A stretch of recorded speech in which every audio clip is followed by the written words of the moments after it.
What's happening, Panda Nation? Peter Von Panda here. If you're in Detroit and want to see an opera, where do you go?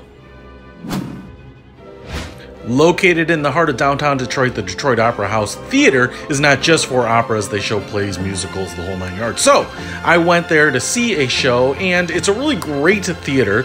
They are really picky about not shooting any video or taking photographs inside, so I had to do all this on the down low. But it's a beautiful, classic theater house with just a lot of ornate decoration all over. There are little bars set up on each of the levels, so you can definitely get an alcoholic beverage or a regular drink for your kids. You can actually see the entrance from that first landing, which is pretty cool. There is security, and they do check bags, as many venues do these days. I was actually in the balcony, and so you go up another set of stairs, and there's another little lobby there with a bar as well as restrooms before you go into the balcony seating area.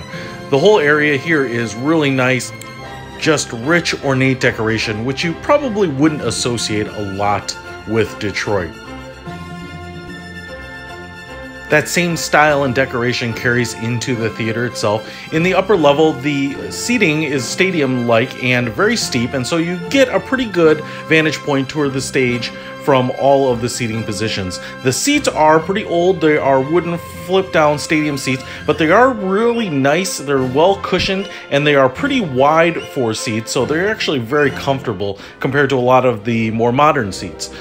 Again, because of the steep angle of the balcony, every seat should have a pretty good view of the stage, but having seats in the first few rows or even the first row to the balcony is actually going to be a huge advantage. You're going to get a nice unobstructed view. When in Detroit, check out a show at the Detroit Opera House. Peter Von Panda, out!